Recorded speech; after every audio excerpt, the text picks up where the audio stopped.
Halo teman-teman, welcome back di Spill Profesi dengan aku Wawa. Tempat kita ngulik seru-seruan bareng alumni BINUS yang sudah terjun ke dunia kerja nih teman-teman. Jadi hari ini kita bakal ngobrol sama alumni yang kece badai membahana banget nih. Beliau merupakan dari jurusan Marketing Communication. Jadi buat kalian nih calon mahasiswa baru yang bingung buat, aduh kira-kira aku jurusan apa ya? Yuk mending sini mari merapat, dengerin baik-baik, mana tahu ini jawabannya teman-teman. So, tanpa berlama-lama lagi, yuk langsung aja kita sapa narasumber kita hari ini. Halo Kak Ardelia. Halo Wawa, salam kenal. Salam kenal nih Kak Ardelia, oke. Kak Ardelia gimana nih kabarnya Kak Ardelia? Alhamdulillah cukup baik, tapi emang lagi agak flu sedikit, gak apa-apa lah ya. Gak apa-apa, ya ampun kaget bosen ya. Thank you. Makasih banget udah hadir nih Kak Ardelia.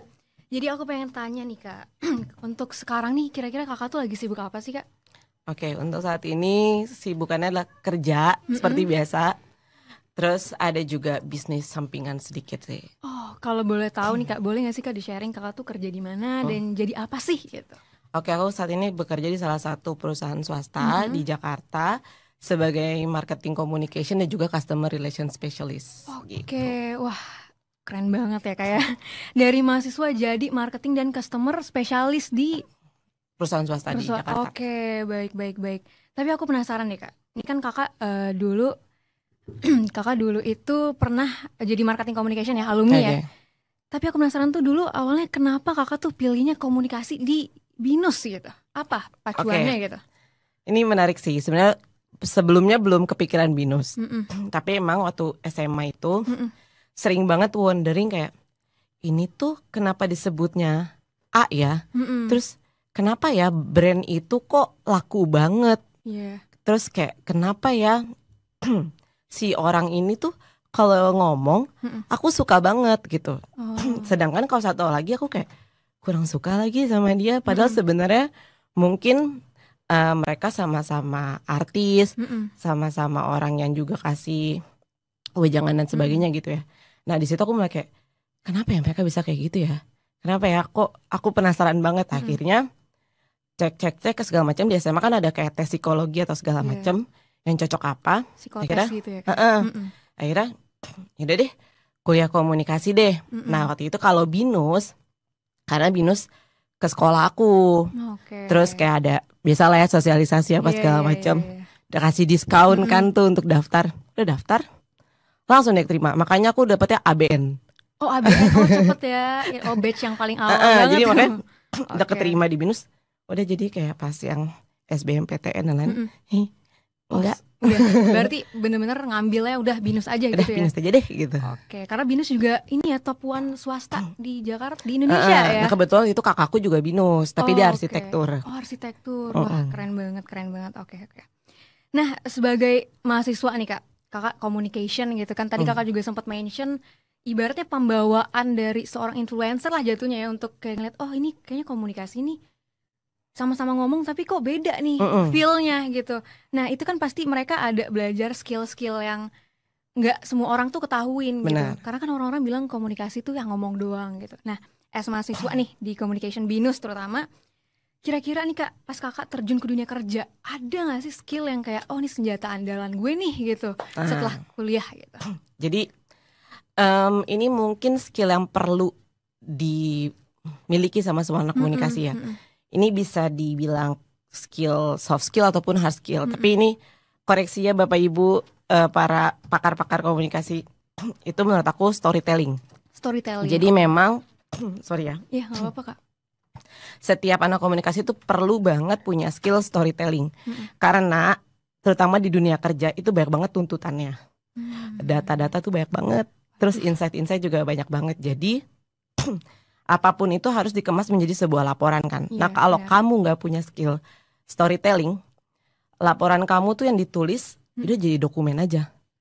Nah terus kalau misal kamu juga gak punya storytelling saat ngomong, ya udah orang yang mendengar, bos kamu ataupun peer kamu akan kayak lewat aja, skip.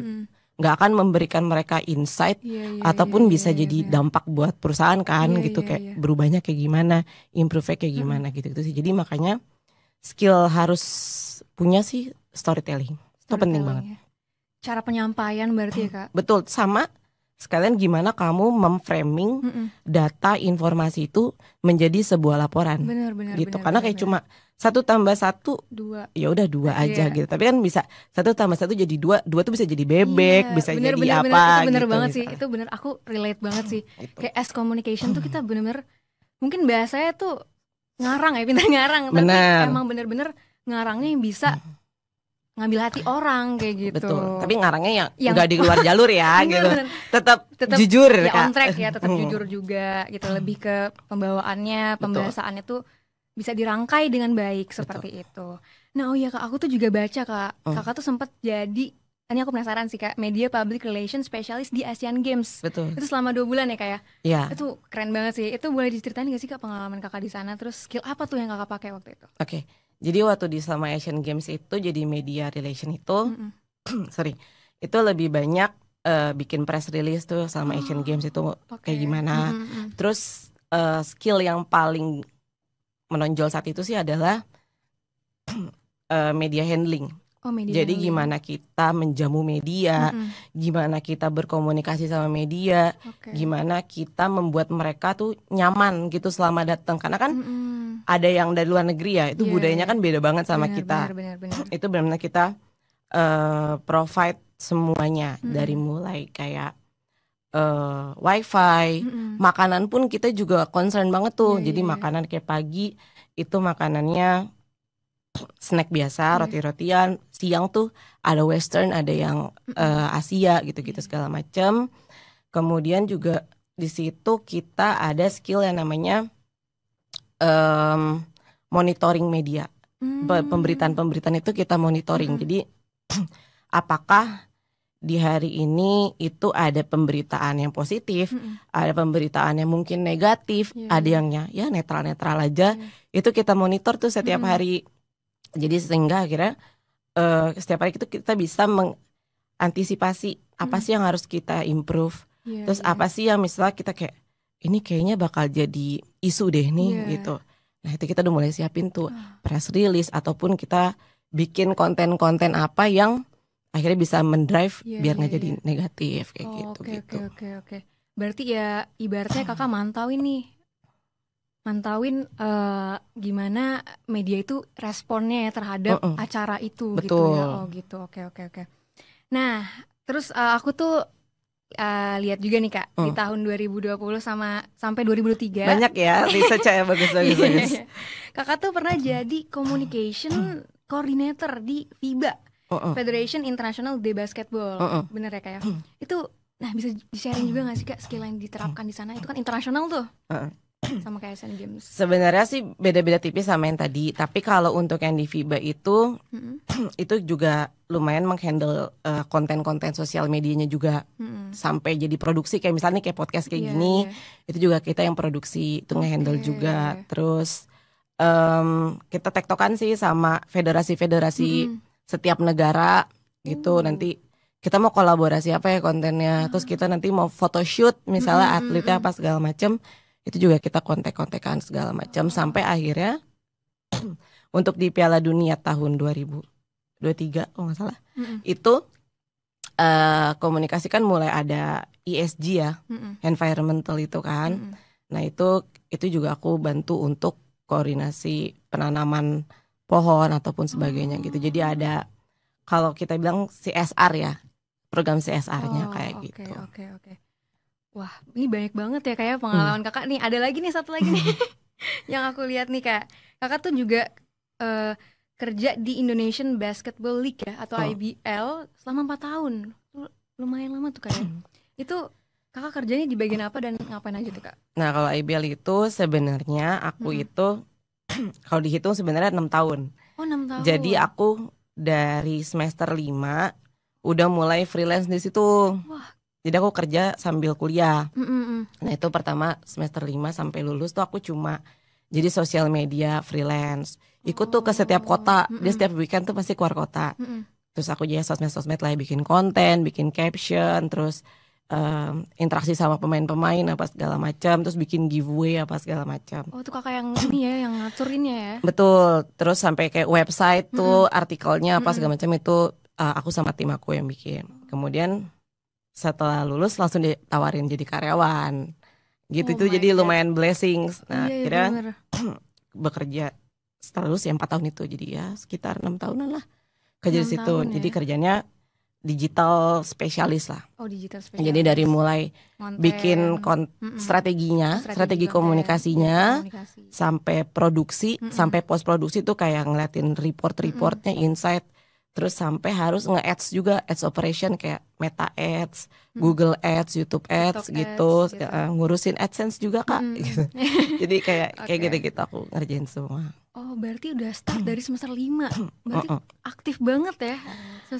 Udah dari startnya tuh udah dari semester 5 gitu Kakak. Alhamdulillah. Itu juga hoki-hokian sih. Hoki-hokian. Jadi tiba-tiba pas di B-Voice ada alumni nge-share di grup, ada lowongan kerja nih, syaratnya cuma ngerti basket, nggak ada lulusan apa, nggak ngerti basket, daftar deh gitu kan. Daftar deh Terus gitu ya. di interview, oke, jalan minggu depan, ya udah. Terus lumayan ya buat jajan ya, lumayan Iya, sekali untuk lumayan anak banget. semester 5 ya. Ini kayak setiap minggu bisa beli sepatu gitu. Waduh, berarti baik banget tuh. Jadi kayak oke, gas gitu. Akhirnya kerja deh sambil kuliah gitu. Oke. Aku tadinya sempet kalau misalkan samar-samar denger tuh, apa kakaknya nih atlet basket gitu, tapi bukan ya? Aku main aja, Oh, main tapi aja. bukan atlet. Oh. Cuma bisa. Oh, ini atlet nih, mantan atlet bukan? Gak apa-apa, perlu bisa aja, nggak perlu jago. Oke. Oke, itu berarti skill-skill yang kakak sampein tuh benar-benar berarti nggak cuman teori ataupun ibaratnya kuliah doang paling nggak berguna, tapi ternyata tuh efeknya tuh berguna banget ya di dunia kerja.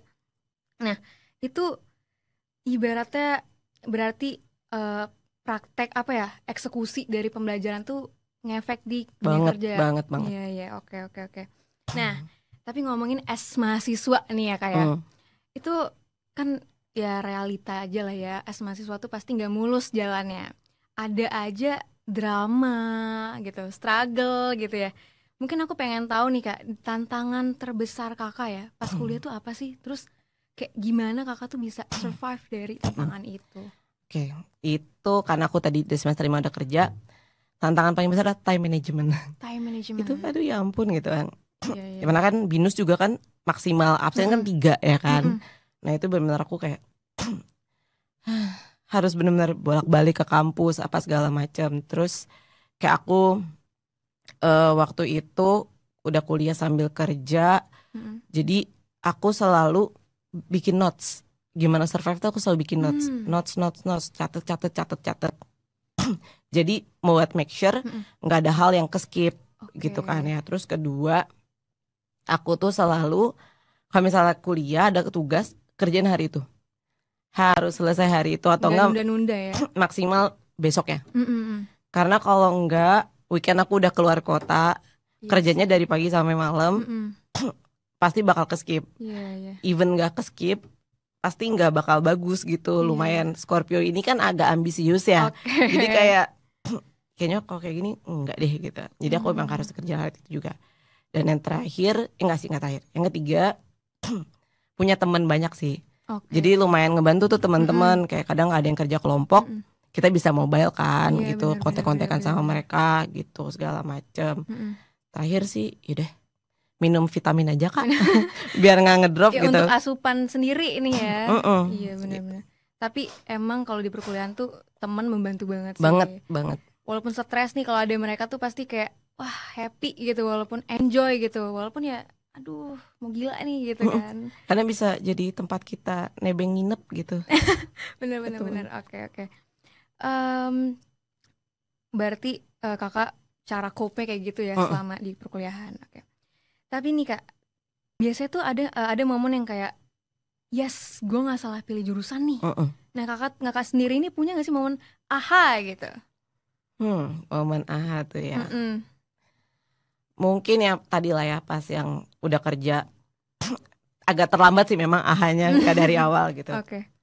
Jadi pas momen kerja tuh kayak pas bikin sosmed gitu ya, ngerjain sosmed, ternyata pelajaran kita nulis copywriting tuh bikin judul apa segala macam tuh berfungsi banget. Kayak waktu itu aku pernah bikin konten YouTube yang judulnya biasa aja, ya udah performance-nya gitu aja gitu. Tapi pas kita mulai kayak clickbait, benar-benar naik banget gitu. Terus ada pas project management tuh kan skillnya lumayan banget ya. Waktu itu aku pernah bikin web series. Itu juga sangat membantu gimana cara bekerja sama orang apa segala macam. Terus yang pas di Asian Games ataupun yang di FIBA, ya aku kebantu banget sama pelajaran bikin press release sama media crisis handling. Itu aku kebantu banget. Jadi aku tahu gimana harus ngobrol sama media. Mereka tuh butuhnya apa aja sih. Terus kayak kalau lagi acara media itu nggak cuma hadir, tapi mereka juga perlu difasilitasi. Ada doorstop, ada press release, ada mealsnya apa segala macam. Terus kayak lampu apa posisi mereka itu kita kebantu. Terus press release juga kebantu. Terus terakhir mungkin momen ahanya itu aduh kayak aku udah satu tapi kok gak bisa ngomong ya. Pokoknya intinya lebih ke gitu sih. Crisis handling itu kebantu banget sama pelajaran-pelajaran di kampus. Tuh bener banget. Berarti bener-bener ngaruh banget ya kayak pelajaran-pelajaran itu. Aku ingat satu lagi. Apa itu? Jadi waktu itu kan kalau aku kan waktu itu jurusannya marketing komunikasi, tapi ada corporate communicationnya. Penjurusannya ya. Nah itu pernah ada pelajaran tentang agenda setting. Nah pas di pelajaran agenda setting itu aku tuh sebagai anak yang dulu SMA gitu ya kayak reaktif banget kan anaknya. Kalau ada isu apa reaktif apa. Nah pas ada pelajaran agenda setting aku jadi lebih calm gitu. Jadi kayak lebih kritis kayak nih ada apa ya di balik ini ya. Ada isu apa ya yang ditutupin ya. Jadi aku bener-bener gak langsung kayak dulu yang reaktif posting-posting komentar apa. Tapi sekarang lebih kayak cari tahu dulu deh. Bener-bener kayaknya nggak ke situ diarahnya gitu. Harus Nah lebih aware juga sih. Itu benar aha momen paling gong aku sih. Wah gila, wah keren. Berkesan banget ya kayak. Nah ngomong-ngomong nih kan kalau yang didengar-dengar nih soal BINUS ya. BINUS tuh katanya wah pasti kalau kuliah di BINUS tuh networkingnya tuh banyak tuh gitu. Nah kakak sendiri tuh ngerasain gak sih kayak dosen, temen atau koneksi kampus tuh ngebantu banget buat karir kakak sekarang gitu? Setuju. Kayak tadi aku kerja awal kerja masuk kan gara-gara freelance-nya dari alumni BINUS, The Voice ya kan, infonya. Terus setelah aku pindah dari kantor itu, aku tuh waktu itu YOLO aja, resign aja deh, belum ada kerjaan. Nah tapi waktu itu kan BINUS ada triple swan kan, aku magang di sebuah perusahaan telco gitu. Nah aku resign, tiba-tiba aku ketemu sama VP aku yang dulu di tempat aku magang, karena network itu dia. Yuk kamu kerja sama saya. Sampai sekarang aku kerja sama dia. Jadi memang network terus BINUS itu juga ngebantu banget sih. Karena dia memfasilitasi gitu ya. Dia kayak memfasilitasi untuk kita kayak terjun lah ke industri sana. Jangan cuma belajar-belajar doang gitu. Sama juga kan ada Enrichment Expo itu benar-benar ngebantu banget gitu buat kita terjun ke dunia company-company yang mau kita cari tahu gitu. Terus juga ya tadi kan kakak sempat mention yang kakak magang itu di Telkom ya pertama kali ya. Itu mungkin aku juga mungkin semester 5 gitu ya. Kayak kakak waktu jadi internship gitu. Itu tuh dunia kerja tuh gimana sih kak pas kakak terjun gitu di dunia kerja? Yang pertama shock ya jam kerjanya. Begitu kan itu BUMN ya.